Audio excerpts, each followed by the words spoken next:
University మంచి భవిష్యత్తు కోసం తెలుగు విద్యార్థులు ఇష్టపడే యూనివర్సిటీ. కాల్ 9059052378 9059052379. నమస్తే, వెల్కమ్ టు ఐ డ్రీమ్. నేను మీ ఝాన్సీ. షుగర్ ఉన్న పేషెంట్స్లో కామన్గా చెప్పేది ఏంటంటే, చాలామంది మేము మెడికేషన్ సరిగ్గా తీసుకుంటున్నాము, ఫుడ్ హ్యాబిట్స్ పాటిస్తున్నాము, అయినా కూడా షుగర్ లెవెల్స్ చాలా హైగా ఉంటున్నాయి, 350 అలా ఉంటున్నాయి అని చెప్తున్నారు. మరి ఇలా ఉన్నప్పుడు మనం ఎలాంటి జాగ్రత్తలు తీసుకోవాలి, ఇంకెలాంటి ఫుడ్ హ్యాబిట్స్ మనం అడాప్ట్ చేసుకుంటే మంచిది, ఈ విషయాలని డిస్కస్ చేద్దాం. ప్రస్తుతం మనం జనరల్ ఫిజిషియన్ శివరామకృష్ణ గారు ఫ్రమ్ విరించి హాస్పిటల్, వారిని అడిగి ఈ విషయాలన్నింటికీ ఒక క్లారిటీ తీసుకుందాం. నమస్తే అండి. సార్, నిజంగా షుగర్ అనేది ఒక కర్స్ అని అంటారు. ఎందుకంటే మంచిగా మనం తినాలనుకున్నది తినలేము, స్వీట్స్ అయితే అస్సలు అవాయిడ్ చేయాలని చెప్తూ ఉంటారు. బట్ ఇన్ని జాగ్రత్తలు తీసుకున్నా కానీ షుగర్ అనేది కంట్రోల్ కావట్లేదు అని చెప్తూ ఉంటారు. మరి ఈ కేసు ఏంటి, వీళ్ళు ఎలాంటి జాగ్రత్తలు తీసుకుంటే మంచిది? అంటే ఇది అందరిలో ఉండదమ్మా. అయితే ఫస్ట్ షుగర్ వచ్చిందా లేదా అని నిర్ధారణ చేసుకోవాలంటే ఒక బ్లడ్ టెస్ట్ ఒకటే కంపల్సరీ. అందరికీ సిమ్టమ్స్ ఉంటాయని చెప్పలేము. మామూలుగా కామన్గా ఉండే సిమ్టమ్స్ ఏంటంటే, షుగర్ పెరిగిపోయింది అనుకోండి బ్లడ్లో, అప్పుడు ఏమవుతుందంటే దాహం ఎక్కువ వేస్తుంది, నీళ్ళు ఎక్కువ తాగాలనిపిస్తుంది, నీళ్ళు ఎక్కువ తాగుతాము, యూరిన్ కూడా ఎక్కువ వస్తుంది. నీళ్ళు ఎక్కువ తాగుతాం కాబట్టి యూరిన్ కూడా ఎక్కువ వస్తుంది, ప్లస్ ఆకలి కూడా ఎక్కువ వేస్తుంది. ఎందుకంటే బ్లడ్లో షుగర్ ఉంటుంది కానీ అది ఒంటికి పట్టదు, సో కాబట్టి ఆకలి వేస్తుంది. షుగర్ లేనట్టే, బ్లడ్లో షుగర్ లేనట్టే ఉంటుందండి సిచ్యుయేషన్. ఉన్నా కానీ హై ఉన్నా కానీ అది ఒంటికి పట్టదు కాబట్టి ఆకలి వేస్తుంటుంది, సో క్రేవింగ్గా ఉంటుంది. సో ఎక్కువ తినడం, తినాలనిపించడం, ఎక్కువ తినాలనిపించడము, ఎక్కువ దాహం వేయడము, ఎక్కువ యూరిన్ వెళ్ళడము, ఈ మూడు చాలా జాగ్రత్తగా ఉంటుంది. ఇన్ని చేసినా బాడీ వెయిట్ అనేది తగ్గుతూ ఉంటుంది. బాడీ వెయిట్ తగ్గుతుంది షుగర్ వచ్చిన వాళ్ళకి. అంటే ఫస్ట్ వాళ్ళు ఏం టాబ్లెట్స్ మీద మెడిసిన్స్ మీద లేరనుకోండి, వీళ్ళలో ఇన్ని చేసినా కానీ, ఎక్కువ తిన్నా, ఎక్కువ వాటర్ తాగినా, యూరిన్ ఎక్కువ పోతున్నా అని ఇన్ని చేసినా కానీ వెయిట్ అనేది తగ్గుతూ ఉంటుంది క్రమక్రమంగా, గ్రాడ్యువల్గా. సో వెయిట్ ఒళ్ళు చేయట్లేదు అంటే వెయిట్ తగ్గుతుంటుంది. వెయిట్ తగ్గడం అనేది జబ్బు వల్ల కదా, షుగర్ బాడీలో ఉంది కాబట్టి.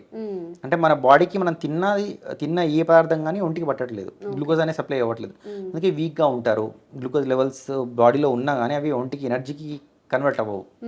సో ఎందుకంటే బాడీలో ఇన్సులిన్ అనేది సరిగా ఉండదు, ప్రొడ్యూస్ అవ్వట్లేదు. అయితే ఇన్సులిన్ ప్రొడ్యూస్ అవ్వదు, లేకపోతే ఇన్సులిన్ ప్రొడ్యూస్ అయినా కానీ ఇన్సులిన్ పనిచేయదు, ఇన్సులిన్ రెసిస్టెన్స్ అంటాం. సో ఈ రెండు మెకానిజమ్స్ ఉంటాయి, ఈ రెండింటి వల్ల షుగర్ వస్తుంది. అది ఓన్లీ బ్లడ్ టెస్ట్ చేస్తే షుగర్ ఎక్కువ లెవెల్ ఎక్కువగా ఉంది అంటే అప్పుడు నిర్ధారణ అవుతుంది. దానికి ఎంత కట్ ఆఫ్ ఏంటి అనేది డాక్టర్ మీకు చెప్తారు. లేకపోతే HbA1c అని 3 months యావరేజ్ షుగర్ టెస్ట్ ఉంటుంది, అది చేస్తే కన్ఫర్మ్ అవుతుంది. అయితే ఇందులో కూడా 2 types ఉంటాయి, టైప్ 1, టైప్ 2 అని ఉంటాయి. టైప్ 1 యూజువల్గా చిన్నపిల్లల్లో వస్తుంది, చిన్నపిల్లల్లో యంగ్ ఏజ్లో స్టార్ట్ అవుతుంది. అది అసలు ఇన్సులిన్ బాడీలో ప్రొడ్యూసే అవ్వదు, అది ఆ రకమైన జబ్బు అన్నట్టు. టైప్ 2 అంటే యూజువల్గా అడల్ట్హుడ్లో వస్తుంది, ఏజ్ పెరిగిన కొద్దీ వచ్చేది.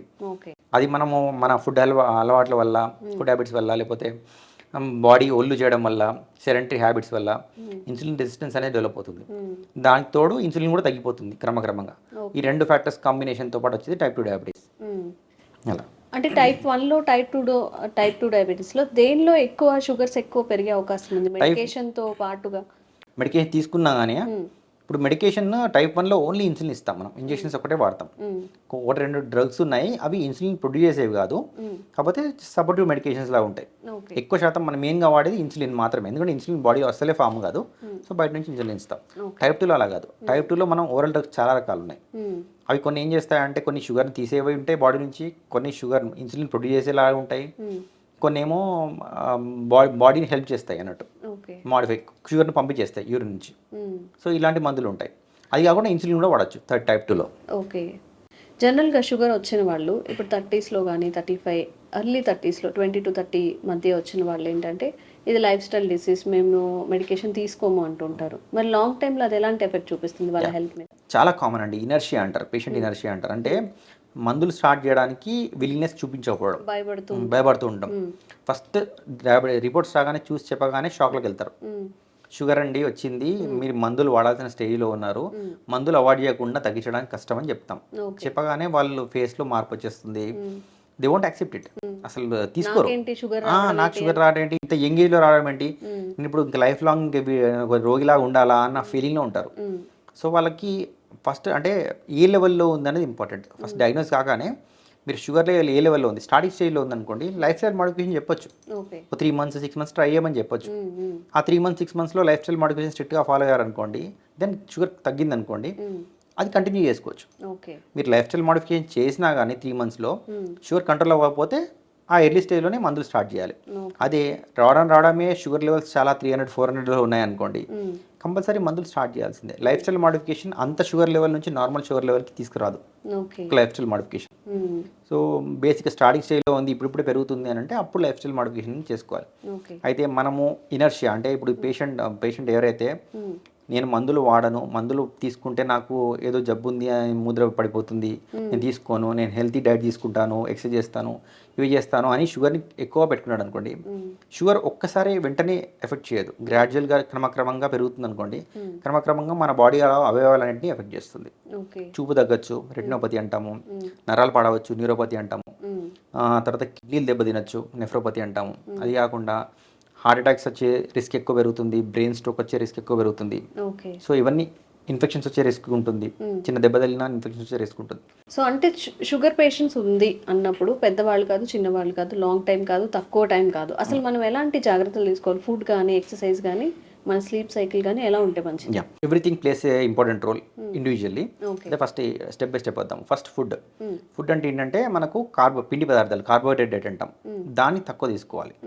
ఎందుకంటే మనకు ఇన్స్టెంట్ గ్లూకోజ్ ఎనర్జీ ఇచ్చేది పిండి పదార్థాలు మాత్రమే. లైక్ రైస్, చపాతీ కానీ, chapati is better than rice తినడంలో. సో ఎందుకంటే కొంచెం కాంప్లెక్స్ ఉంటుంది కార్బోహైడ్రేట్. రైస్ అంటే ఇన్స్టెంట్. మళ్ళీ ప్లస్ సన్న బియ్యం అనుకోండి, లైక్ బాస్మతి రైస్ అనుకోండి, that is better than normal rice. దొడ్డు బియ్యం కంటే దొడ్డు బియ్యం తొందరగా కరిగిపోతుంది, తొందరగా గ్లూకోజ్ స్పైక్స్ ఇస్తుంటాయి. సో కాబట్టి దానివల్ల కూడా ఇంకోటి హై గ్లైసిమిక్ ఇండెక్స్ ఫుడ్స్ అంటారు. లైక్ ఇప్పుడు కొన్ని ఫ్రూట్స్ ఉంటాయి, వాటర్మిలన్, బనానా, మ్యాంగో, గ్రేప్స్, సపోటా, సీతాఫలం, ఇలాంటివి తీయగా ఉంటాయి, తినగానే గ్లూకోజ్ లెవెల్స్ పెరిగిపోతాయి తొందరగా. సో ఇలాంటి ఫ్రూట్స్ తక్కువ మోతాదులో తినాలి, లేకపోతే అసలు అవాయిడ్ చేయాలి. చాలా తక్కువ తీసుకుంటే మంచిది, తీసుకున్నప్పుడు తక్కువ క్వాంటిటీ. ప్లస్ ఇంకోటి ఏంటంటే మనం తప్పు చేసే ఏంటంటే ఫుడ్ తిన్న తర్వాత వెంటనే ఫ్రూట్ తినాలంటారు. అది ఎప్పటి నుంచో మన పెద్దలు చెప్పిన పద్ధతి. స్వీట్ కానీ ఫుడ్ తిన్నాక ఫ్రూట్ తినాలంటారు.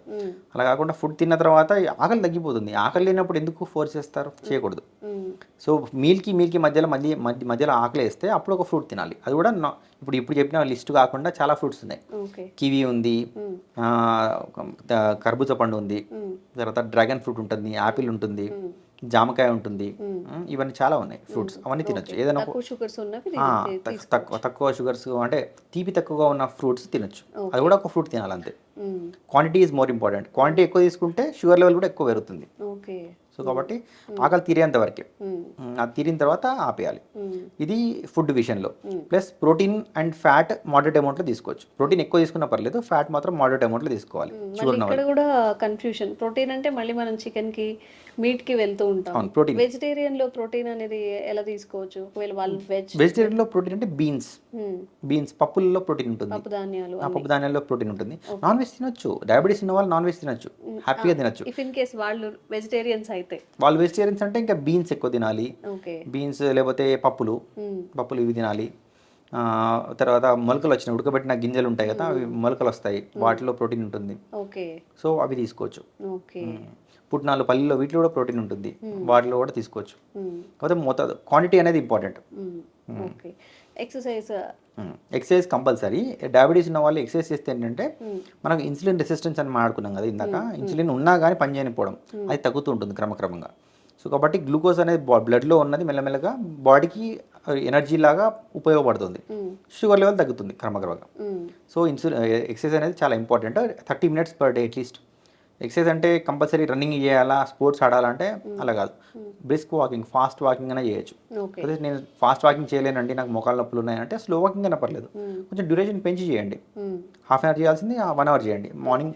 లేదంటే అంత కంటిన్యూస్గా 1 hour నేను చేయలేను అంటే morning half an hour, evening half an hour, okay, split చేసుకోండి. కానీ ఫిజికల్ యాక్టివిటీ ఉండాలి. ఇవి రెండు కాకుండా స్లీప్ అనేది కూడా చాలా ఇంపార్టెంట్. సో ఇప్పుడు ఏంటంటే మనకు స్లీప్ లేకపోవడం, మొబైల్స్ వచ్చిన తర్వాత స్లీప్ లేకపోవడం అనేది చాలా కామన్ అయిపోయింది. ఇప్పుడు మనకు నిద్ర వస్తుంది అన్నా కానీ మొబైల్ పెట్టుకుని నిద్ర ఎగిరిపోతుంది. సో కాబట్టి టీవీ కానీ మొబైల్ కానీ, ఎస్పెషల్లీ మొబైల్, మల్టిపుల్ యాప్స్ ఉన్నాయి, తిప్పుతుంటే స్క్రోల్ చేస్తుంటే కొత్తవి వస్తూనే ఉంటాయి. కాబట్టి నిద్ర అనేది వచ్చే నిద్ర కూడా పోతుంది. సో నిద్ర టైం అయింది అంటే మొబైల్ పెట్టుకోవద్దు ఒకటి. ప్లస్ నిద్ర 8 hours స్లీప్ ఉంటే బెటర్. నైట్ టైంలో 8 hours కంటిన్యూస్ స్లీప్ ఉంటే బెటర్. 7 to 8 hours ఉండాలి. సరే నా మధ్యాహ్నం నిద్ర అందరికీ వీలు కాదు, యాక్చువల్లీ చెప్పాలంటే మధ్యాహ్నం నిద్ర పోకపోతే బెటర్. మధ్యాహ్నం నిద్ర పోయామనుకోండి, పోతే రాత్రి నిద్ర లేట్ అవుతుంది, మళ్ళీ మార్నింగ్ లేవడానికి లేట్ అవుతుంది, ఇవన్నీ సైకిల్. సో కాబట్టి మధ్యాహ్నం నిద్ర పోవడం బెటర్. నైట్లోనే 8 hours కంటిన్యూస్ స్లీప్ చూసుకోవాలి. స్లీప్ తక్కువ అయింది అనుకోండి, బాడీలో అన్నెసరీ యాక్టివిటీ మెకానిజమ్స్ అలర్ట్ అవుతాయి. లైక్ సింపథెటిక్ సిస్టమ్ అంటారు నర్వ్ సిస్టంలో, అది యాక్టివేట్ అవుతుంది.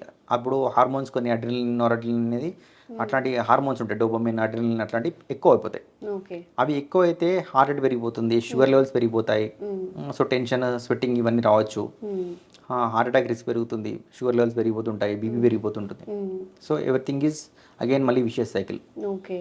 So food, exercise, sleep cycles మంచిగా మెయింటైన్ చేసుకుంటూ ఫుడ్ కూడా కాస్త బయటవి తగ్గించేసి మీరు చెప్పినట్టు ప్రోటీన్ ఫుడ్ తీసుకుంటే మంచిది. థ్యాంక్ యూ అండి. Thank you.